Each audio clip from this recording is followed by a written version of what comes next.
Study app पे दूंगा भी आपको। चलता हूं, ये लीजिए। कल मैं ऐसे वैसे लिख रहा था ना, मजा नहीं आ रहा था, आज मजा आएगा, एक एक चीज समझाता हूं। चलिए एक एक चीज समझाता हूं, आप ध्यान से समझना, और एक एक चीज मैंने स्पष्ट भी लिखी है। मैं आपको यह भी बताऊंगा कि आप फंसोगे कहां पर और आपको बचना कैसे है, यह भी मैं बताऊंगा। तो प्लीज भरोसा रखो इस चीज का कि बहुत प्यारी प्यारी चीजें बताने वाला हूं। कब नंबर परफेक्ट स्क्वायर नहीं है, हम निकाल सकते हैं निश्चित तौर पर। निश्चित तौर पर हम ये निकाल सकते हैं कि कौन सी संख्या नॉन परफेक्ट स्क्वायर नहीं है, यानी कि कौन सी संख्या नॉन परफेक्ट स्क्वायर है। कब निकाल सकते हैं? अगर संख्या का यूनिट डिजिट 2, 3, 7, 8 आ जाए। अगर संख्या का यूनिट डिजिट 2, 3, 7, 8 आ जाए। मेरी बात समझना, हमें परफेक्ट स्क्वायर नहीं निकालना, हमें क्या निकालना है? सब लोग बताओगे? हमें यह पता लगाना है कि कौन सी संख्या नॉन परफेक्ट है। बस इतना पता लगाना है। बात समझ लो, मजा आ जाएगा। ठीक है, ये समझ में आ गया कि अगर किसी भी संख्या का यूनिट डिजिट अगर 2, 3, 7, 8 है तो आंख बंद कर लो और आंसर दे दो, पहली बात। ठीक है, ये सारे नियम खत्म कर दूंगा एक लास्ट के नियम से। ठीक है, दूसरा क्या है? डिजिट सम 1, 7, 4, 9, इसको याद मत रखो, इसको याद मत रखो। डिजिटल सम को, डिजिटल सम क्या होना चाहिए? अगर किन्हीं संख्याओं का डिजिटल सम 2, 3, 5, 6, 8 है, तो मैं क्या बोला था?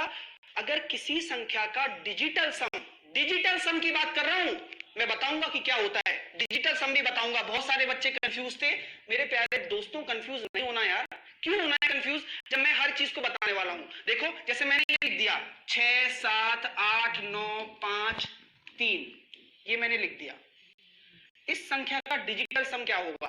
तो जरा बताओ सब लोग, क्या होता है? एक एक अंक को जोड़ो, कंप्यूटर कोडिंग होती है। देखो, 7 और 6 13, 13 और 8 21, 21 और 9 30, 30 और 5 35, 35 और 3 38, और 38 में भी 3 और 8, 38 आया ना जोड़ने पर, 38 में भी 3 और 8 को जोड़ोगे कितना आ जाएगा? 11, 11 में भी इन दोनों को जोड़ोगे कितना आ जाएगा? 2।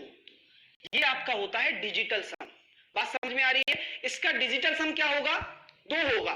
तो डिजिटल सम क्या होता है? एक कंप्यूटर की कोडिंग होती है, उससे हम पता लगा सकते हैं कि कौन सी संख्या नॉन परफेक्ट है। मैं ये नहीं कह रहा कि ये अगर आते हैं तो नॉन परफेक्ट डायरेक्ट है। 1, 4, 7, 9 की मैं नहीं कह रहा हूं, क्योंकि मैंने आपको एक सटीक सोच में रखा है, मैं कंफ्यूज नहीं करना चाहता। तो मेरी बात समझ में आ गई होगी, ये संख्या नॉन परफेक्ट है। जी हाँ, नॉन परफेक्ट है ना।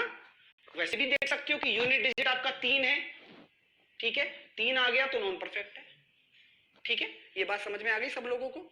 चलिए आगे चलते हैं अपने अगले फंडे की तरफ। अगला फंडा क्या है कि अगर किसी सम संख्या के आगे, मतलब यूनिट डिजिट अगर 6 है और इवन नंबर आ जाए, तो यूनिट डिजिट अगर 6 है और इवन नंबर आ जाए तो वो नॉन परफेक्ट कहलाएगा।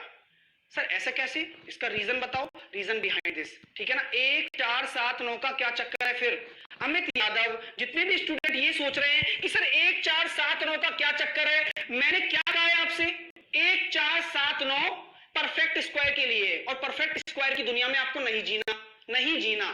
ठीक है, मेरी बात समझने की कोशिश करो, अभी फंसाऊंगा आपको, आप फंसना नहीं चाहोगे ना, तो स्टूडेंट मेरे हो तो फंसो मत।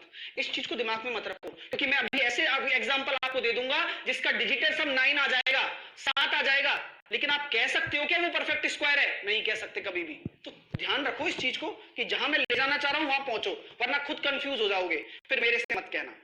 ठीक है, इसको याद रखो। 2, 3, 5, 6, 8 अगर आपका डिजिटल सम आ जाता है तो डायरेक्टली मैं क्या कह दूंगा? वो नॉन परफेक्ट स्क्वायर है।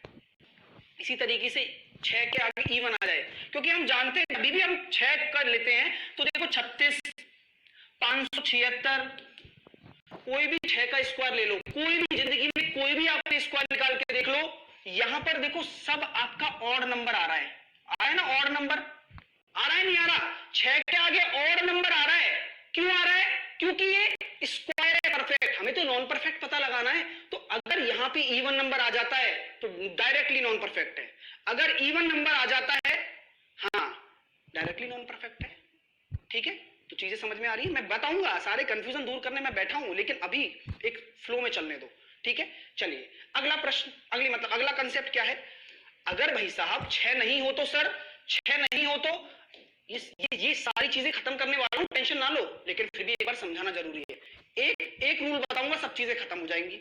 एक रूल बताऊंगा तो कंफ्यूजन भी याद नहीं, कंफ्यूजन भी नहीं होगा। 6 नहीं हो, 6 की जगह अगर मान के चलो आप कह दो कि सर 6 की जगह मेरे पास 5 आ गया, 5 क्या आप मान लो 4 आ गया, तो 4 के आगे जिंदगी में याद रखना और संख्या अगर आ जाएगी ना तो बन ही नहीं सकता, बन ही नहीं सकता। इवन से बन जाएगा 64, कुछ भी लगा लो आप, इवन से 24 भी लास्ट में लेके आ सकते हो। कैसे?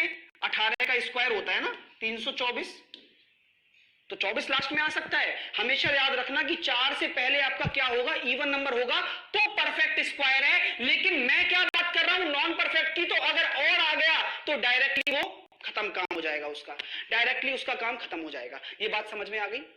क्लियर हो रहा है मेरे प्यारे भाइयों? चीजें समझ में आ रही हैं? हाँ, अब डायरेक्ट वही रूल बताऊंगा, पहले इन चीजों को आप समझ लोगे। अच्छा ऐसा ऐसा होता है, जब उसको समझोगे ना इंटरेस्टिंग लगेगा। तो पहले पिरोया करो एक एक मोती। अब 5 के आगे 2 नहीं आया तो कभी भी वो परफेक्ट स्क्वायर नहीं हो सकता, हमेशा याद रख लो। क्योंकि 5 का स्क्वायर जब हम करते हैं ना, अगर किसी भी संख्या के पीछे 5 का स्क्वायर आप करोगे तो हमेशा परफेक्ट स्क्वायर में 25 तो आएगा, 25 ही आएगा। अगर नहीं आया 2 तो क्या होगा? मैं किसकी बात कर रहा हूं, जल्दी से बताओ। तो क्या होगा? नॉन परफेक्ट होगा। ये बात समझ में आ गई आप लोगों को, सबको क्लियर है? डाउट क्लियर करो, कंफ्यूजन दूर रहो। क्वेश्चन कराऊंगा इतने सारे कि आप चुटकियों में कर पाओगे, एक भी क्वेश्चन आपके एग्जाम में इससे बाहर नहीं जाएगा, ये गारंटी है। ठीक है, चलिए अब चलते हैं अपने नेक्स्ट। हर चीज का रीजन है मेरे पास में।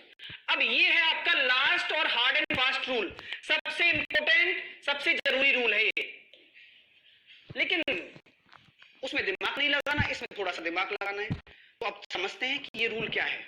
ये रूल क्या कह रहा है कि अगर लास्ट के 2 डिजिट किसी भी नंबर को अगर आपको चेक करना है, अगर उसके लास्ट के 2 डिजिट 1 से 24 के स्क्वायर के लास्ट के 2 डिजिट के समान नहीं है तो वो नॉन परफेक्ट होगा हमेशा। जैसे कि अगर मैं बोल दूं, नंबर लिख दिया मैंने 9 3 9 8 और लास्ट के 2 डिजिट मैंने लिख दिया, आपको लिख दिया मैंने भैया 34 लिख दिया। जिंदगी में आप जानते हो कि कभी भी लास्ट के 2 डिजिट 1 से 24 के स्क्वायर के बीच में आते हैं क्या? 34 किसी में आता है क्या? किसी में नहीं आता। 34 किसी में नहीं आता है, इसलिए ये नॉन परफेक्ट है, मैं डायरेक्टली बोल सकता हूं। अब इसका तात्पर्य क्या है? अब जानते हो, आप सब लोग जानते हो कि भैया डाउटनट के YouTube चैनल पे आप सभी का स्वागत है। आइए देखते हैं कि ये डाउटनट ऐप आप अपनी पढ़ाई पे कैसे। 86 किसी में नहीं आ सकता, तो वही वाला कंसेप्ट आ गया ना इसमें, 6 के आगे अगर इवन नंबर आ जाए तो नहीं होगा, सीधी सी बात है। 86 किसी में नहीं आता, 36 आता है, लेकिन आता है इसका मतलब परफेक्ट नहीं है। बात समझो, नॉन परफेक्ट पहचानना है। इसलिए मैं कहता हूं कि अपवादों की दुनिया में मत जियो, मैं आपको वास्तविकता दिखाऊंगा आज। कोई नहीं निकाल पाया, मैंने कम से कम नहीं तो 6 घंटे इसमें सर्च किए, ब्लॉग पे जितनी भी मैथमेटिकल साइट है सब पे देखा है। आप परफेक्ट स्क्वायर सिर्फ और सिर्फ डिवीजन मेथड से निकाल सकते हो, अन्यथा आपके पास कोई मेथड नहीं है। अगर आप भाग विधि यूज करते हो तो एक क्वेश्चन में अगर वैसा क्वेश्चन आ जाता है तो 5 मिनट लग जाएंगे। ये वास्तविकता है, मानो या न मत मानो। ठीक है, तो मेरी बात ध्यान से सुनो। अब आप चीजें समझ में आ रही होंगी आपको, उम्मीद यही करता हूं कि हर चीज को हम समझें। अब देखो जरा, कोई सा भी दुनिया में कोई सा भी स्क्वायर उठा लो, ये मैंने स्क्वायर लिख दिए सारे। 148 के स्क्वायर में 0 4 आ रहा है, और आप जानते हो 1 से 24 के बीच में 2 का ही 4 होता है, ये परफेक्ट स्क्वायर है। 68 के स्क्वायर में 24 आ रहा है, 24 आप जानते हो किसके भी 18 के स्क्वायर में आता है, तो 1 से 24 के बीच में 324। ठीक है, इसी प्रकार 96 आ रहा है, 96 में देखो आप जानते हो कि और नंबर आ रहा है, तो यहाँ पे 16 4 का है। ठीक है, इसी प्रकार यहाँ पे 169, तो यहाँ पे आप जानते हो 61 19 के स्क्वायर में आता है 361, लास्ट के 2 डिजिट 1 से 24 के स्क्वायर के बीच में ही है ना, तो आप कह सकते हो कि ये परफेक्ट स्क्वायर है। लेकिन ध्यान रहे, अब आपको मैं बताता हूं कि लोग गलती कहां करते हैं, कहां समझते हैं। क्या मैं ये कह दूं क्या, ये तो आपने देख लिया ऐसा होता है, लेकिन मैंने क्या बोला, हम किसको निकाल रहे हैं? हम किसको निकाल रहे हैं? नॉन परफेक्ट की जांच कर रहे हैं। क्योंकि अगर मैं आपको ऐसा क्वेश्चन दे देता हूं 29561, पूछूं ये परफेक्ट है या नॉन परफेक्ट है, तो आप मुझसे मुस्कुराओगे मेरी तरफ और आप कहोगे कि सर आपने रूल बताया था आपने रूल बताया था कि लास्ट के 2 डिजिट आपके अगर परफेक्ट स्क्वायर बन रहे हो तो ये परफेक्ट स्क्वायर हो जाता है। मैंने क्या कहा था, नॉन परफेक्ट की जांच करनी है आपको। तो यहाँ पे आप ध्यान रखें कि ये जरूरी नहीं है कि अगर लास्ट के 2 डिजिट आ गए तो ये परफेक्ट बन जाएगा, है ना। हमें क्या फाइंड आउट करना है, नॉन परफेक्ट। ठीक है, तो निश्चित किसी चीज में मत होना आप, क्योंकि आपके सामने वास्तविकता मैंने रख दी है कि कोई अगर सोचता हो कि ले मैं डायरेक्टली इसको बोल देता हूं, नहीं। अब आप इसको कैसे चेक करोगे, 9 और 2 11, 11 और 5, 9 और 2 11, 11 और 5 16, 16 और 6 22, 22 और 1 23, 23 का डिजिटल सम कितना आया, 5 आया। क्या होता है, 5 डिजिटल सम आए तो नॉन परफेक्ट होता है ना जी, बिल्कुल ये नॉन परफेक्ट है। ऐसे होती है जांच। तो अगर आप इस रूल के हिसाब से पकड़ लोगे कि मुझे परफेक्ट में जाना है, मुझे परफेक्ट में जाना है, तो गलत हो जाएगा ना, हो जाएगा ना गलत। तो वास्तविकता में जियो, आपको दिमाग में हर कीड़ा होना चाहिए। अब यहाँ 1 भी आ गया यूनिट डिजिट, वहां फेल हो गए, लेकिन डिजिटल सम लग गया यहाँ पर। तो आपको हर एक चीज आनी चाहिए एग्जाम के हिसाब से। तो 5 आप जानते हो, डिजिटल सम जिसका 5 होता है वो नॉन परफेक्ट होता है। खत्म कम, पिक्चर सेट हो गई अपनी। क्लियर हो गया क्या, चीजें समझ में आ गई अब तो आपको, डिजिटल सम भी समझ में आ गया होगा। क्वेश्चन करें हम, क्वेश्चन करें क्या, चलें क्वेश्चन की तरफ, जिससे कि बहुत सारी चीजें सीख पाए। हाँ या ना में जवाब दे दो। क्या सेट है सब कुछ, दिमाग में पिक्चर सेट है, क्वेश्चन के लिए तैयार हो? जी हाँ। अब सबको आंसर देना है, क्योंकि